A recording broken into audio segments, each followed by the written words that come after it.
bounds.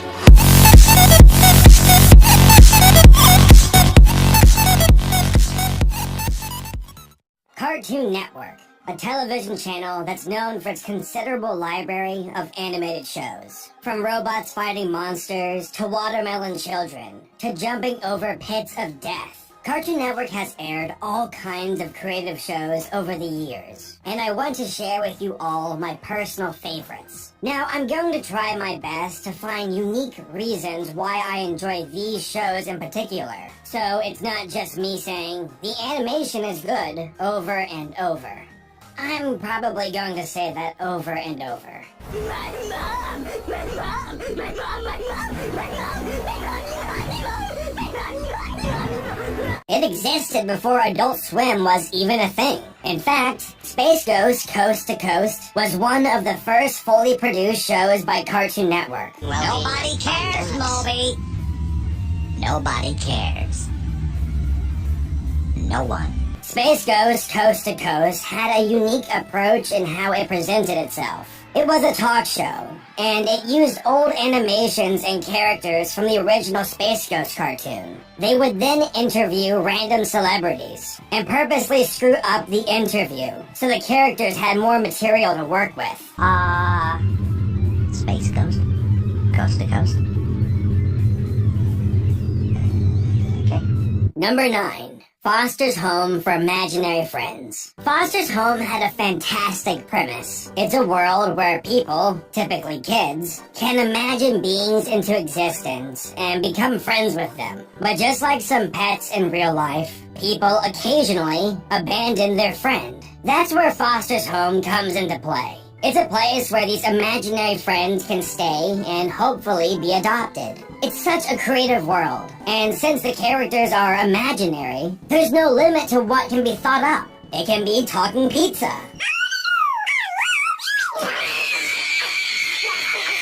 The visuals are vibrant, and most of the characters are fun. Except for Blue. He's one of the main characters from the show. He's a troublemaker, selfish, and just an overall jerk. I mean, I know he's supposed to be an instigator for adventures, but I really never cared for him. But you said you needed some money! I do! How much you got? I got 5. Give me! And you? $3 eat 22 cents. Also, this show has one of the best cartoon intros ever. Number 8. Star Wars: The Clone Wars. I know that this isn't technically a full-length show. It was a miniseries that Genndy Tartakovsky made that aired between Star Wars: Attack of the Clones and Revenge of the Sith. It features events that happened, coherent battles, adventurous stories, character growth. You know, things that George Lucas should have done. Indeed.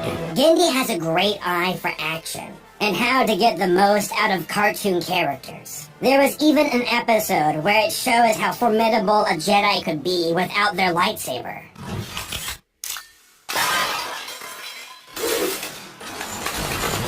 Where the Star Wars prequels failed, this miniseries succeeded. It was able to utilize the Star Wars universe in a way that was exciting. I mean, General Grievous was terrifying in this series. He gave the Jedi a legit reason of why they should fear him. But in Revenge of the Sith, he was a bit of a letdown. It goes to show how the world of animation has no limit. Number 7. Ed, Edd and Eddy. This show purposely set limits to itself. The main cast were the kids from the neighborhood, and that was it. The setting itself was the neighborhood and the surrounding area, and that was it. But these limitations made the show endearing. We grow accustomed to the kids in the show and how they behave, how different they are and how they interact. Kevin's a bully, Johnny's a weirdo, Eddie is a schemer, and Rolf is a farmer from somewhere. The Eds and the neighborhood kids have wonderful chemistry, and it provides for all kinds of adventures. Number 6. The Amazing World of Gumball. This is the single most underrated show on Cartoon Network. The writing in this show is outrageously brilliant. There was even an episode where they acknowledged their Chinese ripoff and how they should be different, or, preferably, drive themselves off a bridge.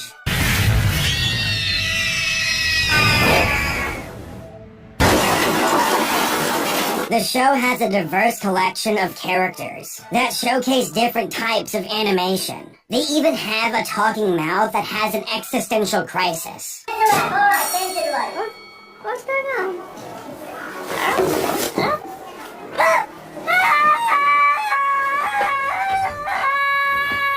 Something turned into a monster! Number 5. Regular show. This cartoon really resonated with me. The main characters are mostly a bunch of 20-something-year-olds who are just trying to make it through this stage of life. I was going through my 20s at the time, so I was really able to relate to them. Cheap meals, getting yelled at by your boss, fighting cosmic creatures on a weekly basis.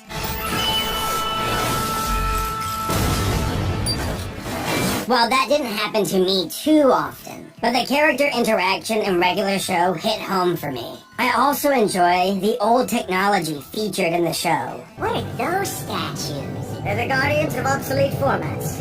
Betamax, 8-track, floppy disk, reel-to-reel. But my favorite thing was the comedy. I mean, yeah, regular show followed a formula, and it got a little repetitive, but the jokes always had me laughing. And Muscle Man was my absolute favorite. I know someone who can help. If you say your mom, you're fired! Mom! Get out! It was worth it! Number 4. Steven Universe. I remember when I first watched this show. I was at a car dealership and was waiting to get my new car. I was in the waiting room and was watching this new show on Cartoon Network. At first, I thought it looked kind of dumb, and dismissed it as one of those weird, new wave cartoons. A few months later, I watched the show again, and fell in love with it. I had no idea how deep the show was, and how it has an overarching plot. It kind of reminds me of Avatar in that way. The colors are pleasing, the music is chill, the characters have creative designs, and are mostly fun to watch. But Steven Universe has this habit, though, of picking up steam with its main story, and then stopping for a slice of life episode. And that kind of annoys me. I mean, I know they are just trying to pace things out, but that is my one complaint with the series. All in all, it's really good, and I'm invested in the story and how it concludes. Number 3. The Powerpuff Girls. What can I say? This show is legendary. It was basically the crown jewel of Cartoon Network for a while, and even had a theatrical release. Didn't do too well, but the movie itself was fantastic. I was about 11 years old when this show came out. I didn't care that it featured little girls as superheroes. If anything, it made me love the show even more. It made for a great contrast.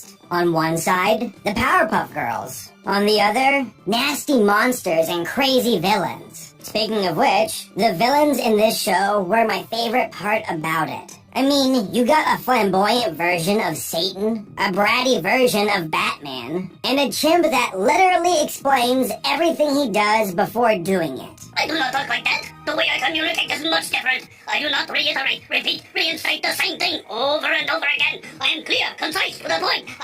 Overall, Powerpuff Girls is super fun. It was consistently good with its writing, animation, and characters, and I was hooked on it from start to finish. Too bad they screwed it up in 2016 with that abomination of a reboot.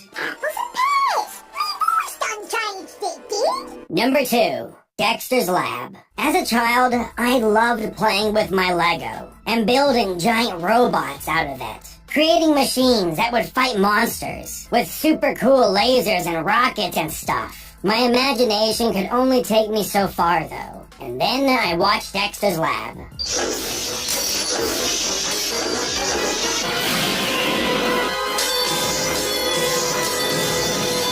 I absolutely love this cartoon, even when they had episodes that did not feature robots. The characters were hilarious, the adventures were fun, and the show only gets better with age. I rewatched some of the older episodes and discovered jokes that went completely over my head as a kid. Dancing. I'd like to see you dance. Oh, okay, but it's $50 extra. Dexter's Lab was also important for Cartoon Network. It was their first real original cartoon that launched a new wave of animation for the network. If you haven't seen Dexter's Lab, do yourself a favor and go check it out. Stand back, cause once I reach my maximum size, I'll be living large.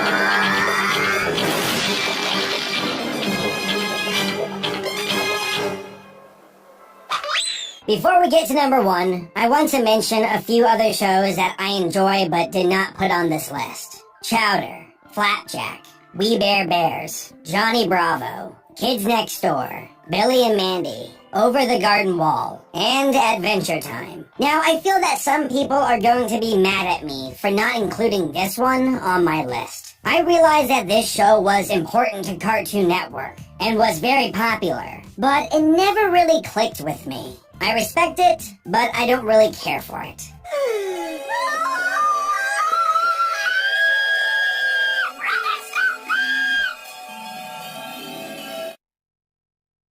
And number 1, my favorite show on Cartoon Network is Samurai Jack.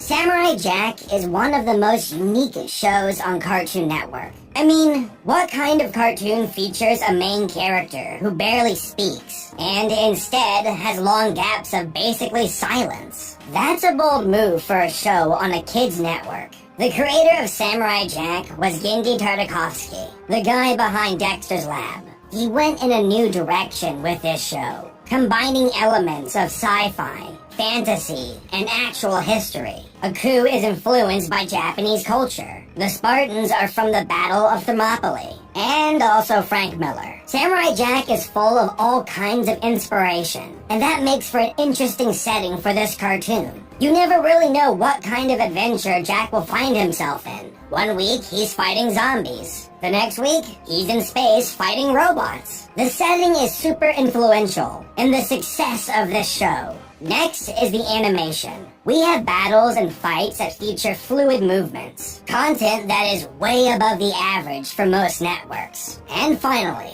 the characters. Now, Jack is great, and I love how stoic he is. But Aku, he steals the show. Aku is easily one of my favorite characters of all time. From his temper tantrums to casual chit-chat, Aku is a villain who you love to hate, but all for the right reasons. Extra thick!